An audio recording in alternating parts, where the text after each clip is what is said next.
Hey friends, welcome back to another video. My name's Lefebvre and today we're continuing with our 12 days of card making.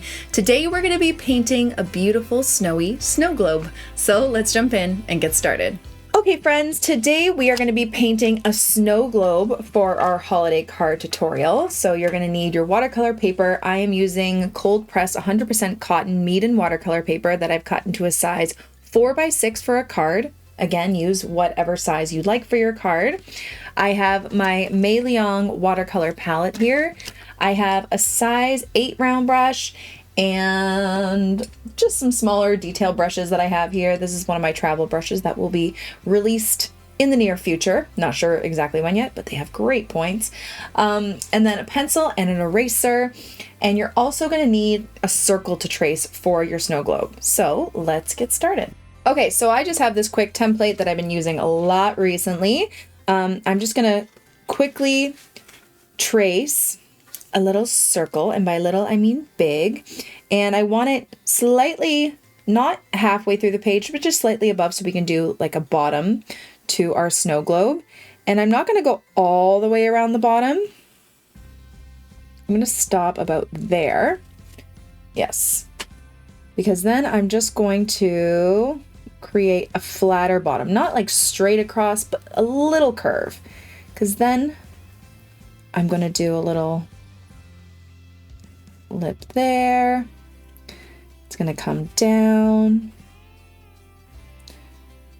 another little boop there, and then a bottom.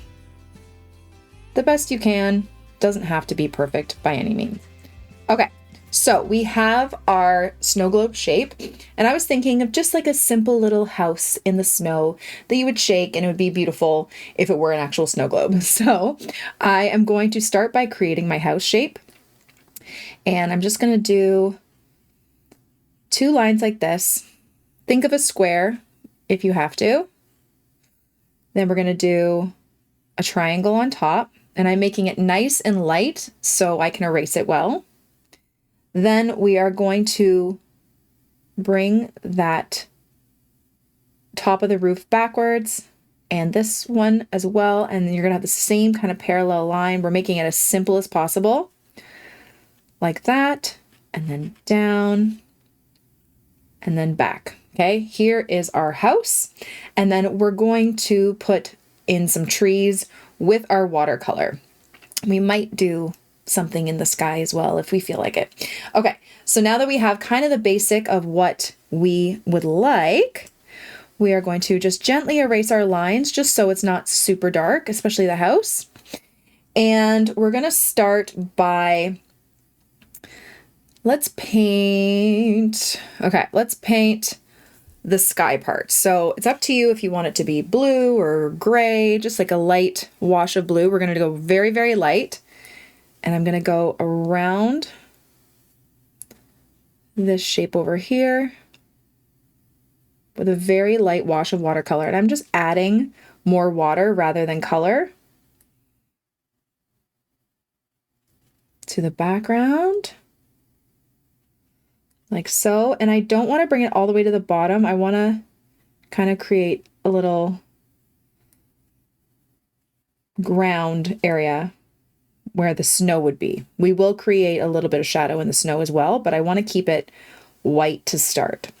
So I want the sky to be all wet, very light wash. I might go back in, grab a little bit more color. I think this is cobalt blue in this palette.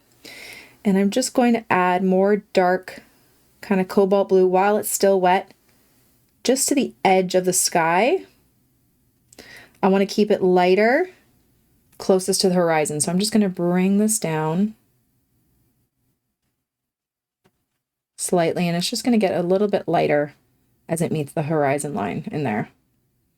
Okay, but nothing too dark. Okay, then while it's still wet, I'm going to do some trees in the background. So grab whatever color you'd like for trees. I'm going to grab some dark green here. What color is this one? Some dark, like a cool green. Now I have a smaller brush And because this is wet on wet, I'm going to start from the top and I'm just going to do these vertical lines, and you almost get these beautiful pine tree shapes naturally. Look at that. Okay, because it bleeds. Now you want to start from the top to the bottom. If you lift off at the point at the top of the tree, you're going to get that little explosion there, and it won't look as much like a tree. Like, if I'll show you quickly. If I go from the bottom to top, when I lift off my brush, you get the explosion at the top, so it's not as pointed. So you want to start from the top, bottom, and then just kind of tap back and forth if you need to. And just kind of, I really have a minimal, I don't have a lot of water on my brush, and I have a minimal amount of paint. That's how you can control the wet on wet with your brush, because if you have too much water and paint, then the explosions just kind of become hard to control. Well, look how beautiful that is already. Okay. And I'm not going right to the edge because I want there to be like that illusion that there's the snow globe part, so it wouldn't necessarily go right to the edge. Okay, now I'm going to grab a darker green, just slightly darker, so I might even add a little bit of red to it. And I'm just going to add a little bit of darker red while it's still wet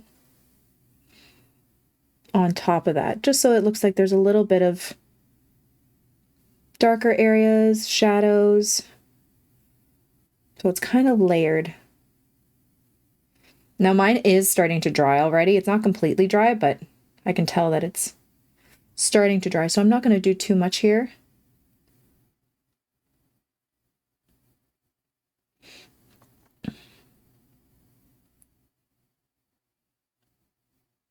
I actually might do a tree in front of the house as well after, I think. So you might want to get out some like white gouache or paint, or like an opaque paint.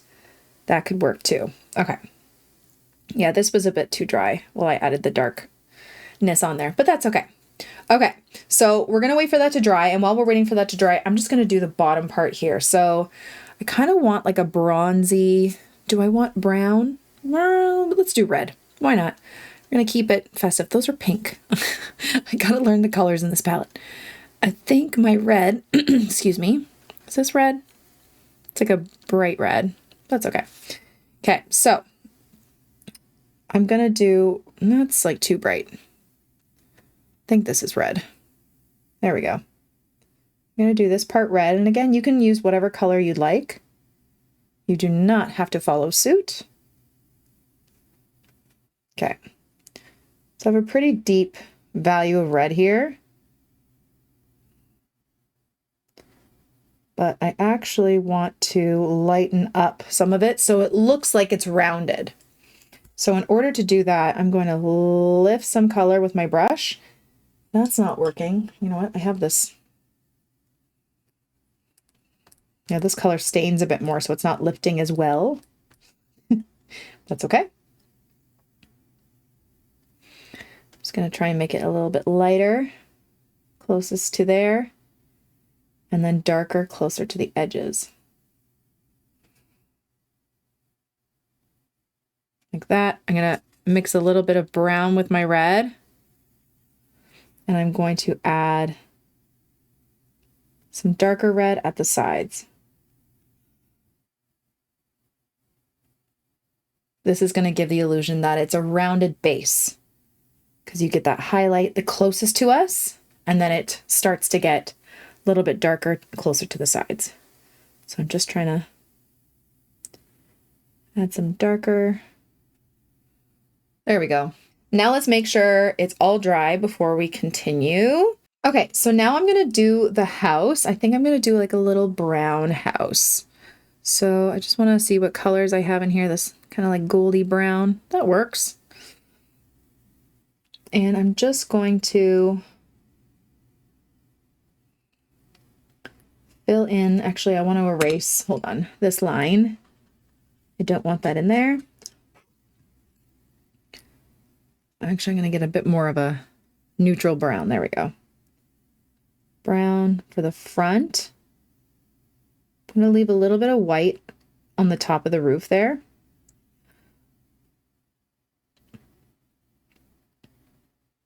And then also the side here.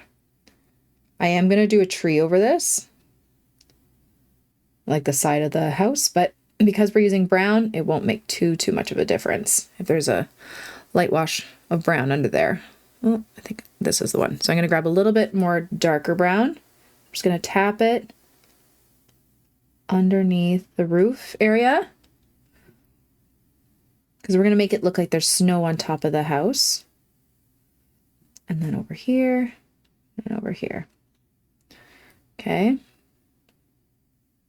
Just so it's a little bit darker under the roof and on the sides. Like so. Okay, and now the snow, I'm just going to grab a really light wash of indigo, like super, super light. Just a touch of color. And I'm just going to go underneath the house and along the tree line here and just add little bits of color like so, so minimal. Might grab a little bit more like that. Just tap it in because really we're painting white snow. So all we're painting here are the shadows. So the house would cast a bit of a shadow. Then maybe the tree line. You could always do like a little path if you wanted. It's up to you. But very minimal. Okay, because you want to keep the majority of it white. And then we're going to do the same kind of light wash of blue on the top of the house for the snow. Just a little bit. Actually, part of me wants to do a little chimney. So I'm going to grab a little bit of our brown that we used. Just a little bit. And I'm going to draw just a little chimney like that. And then when that dries, I'm going to add a little bit of shadow under that. So while we're waiting for that to dry, if this is dry already, you can just kind of sharpen up the edge of the house a bit. You can always do, you know what, I kind of want it to have like a red door, just for fun. Where's my red? I'm going to do a red door on here.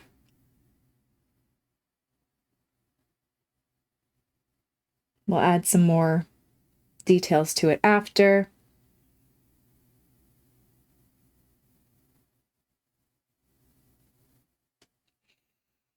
Maybe a wreath at the top of the house. I'm just going to switch to my smaller brush. I'm going to grab a little bit of green and just do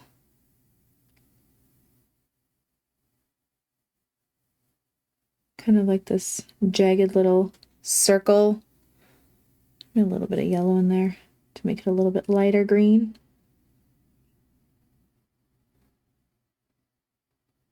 Like that.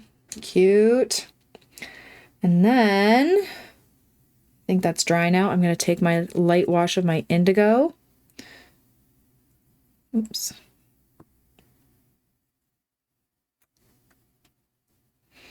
And I'm just going to create a little bit of a shadow coming from under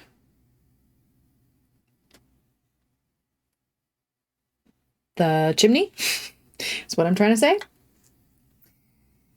And then I'm going to make sure those are dry before I continue, but I want to add just like the top and the bottom here. So I'm going to add gold to the snow globe here.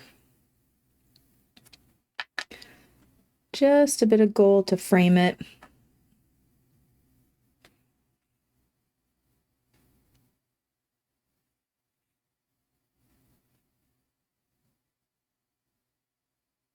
If you don't have metallic watercolor, you could always use whatever you have. You could use a black, you could use any color.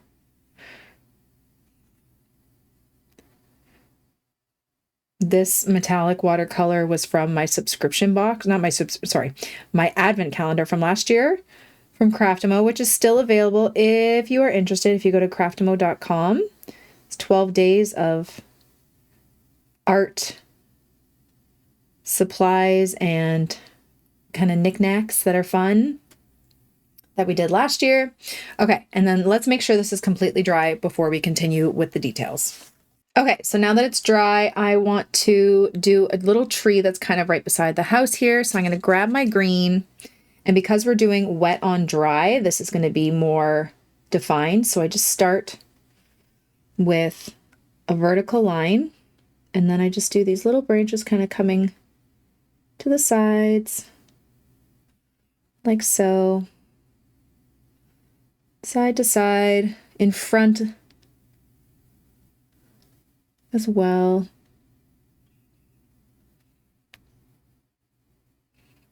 Just a nice little tree there.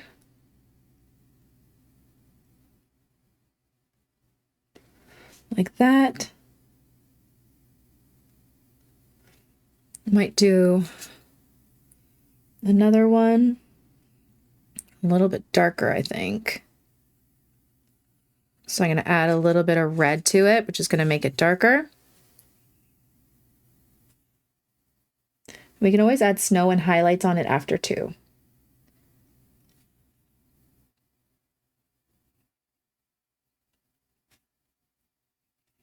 Like that. Does not have to be too detailed by any means. You can do more over there if you'd like. I'm going to grab a little bit of this gold, and I'm going to do a little bit of, gold dots on this little wreath over here. Little gold doorknob. I'm going to add, with my indigo, just a little bit more shadow. I'm also going to blend the bottom of these trees down so it looks like there's a bit of shadow coming from the trees.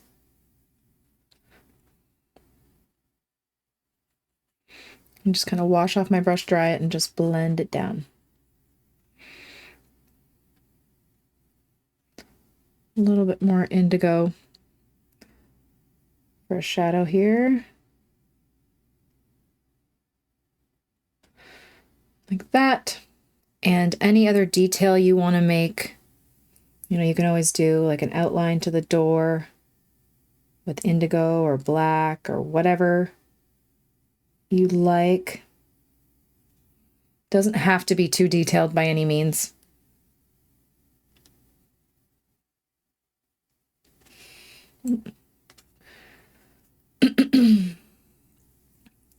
And then just before I finish and I add some of the white highlight, I just want to make sure that it's completely dry. I'm going to erase any pencil marks down here. I'm just going to add just like the tiniest bit of color.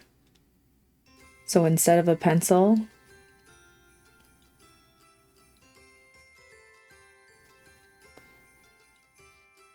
like that. Now I'm going to grab my white ink, which I love, this Dr. Peach Martin's Bleed Proof White. And I'm going to add little bits of snow on this tree. And this tree. Just chunky snow like that. Maybe tiny little white dots in this wreath. Like that. If you want to add little bits of snow in the background on some of these trees, you can. It's totally up to you. And they're not going to be as in focus or detailed, but then it looks like there was some snowfall. Now I don't want the bottom of this to have snow on it, so what I'm going to do is I'm going to cover this up. I'm going to get some white on my brush, a little bit of water, and I'm going to do some snowflake drops in our snow globe. Like that. So there's a bit of snow, and that's it. So there is our really cute snow globe. Again, you can always add some sort of border going around to finish it off if it feels like it just is not as complete. I love adding like a good hand-drawn gold border. And then finally, sorry, I'm just gonna add a little bit of highlight around the snow globe, just like a little bit of white, like so. Just some white lines. So it looks like it's a globe. Like that. There we go. Those are our finishing touches. And there we go. There is our snow globe card. Thank you all so much for watching. I really hope you enjoyed it and hope you learned something. Don't forget to subscribe to this channel and follow me on all my other platforms for tons more content. I'll see you guys again tomorrow for a new card. Bye guys.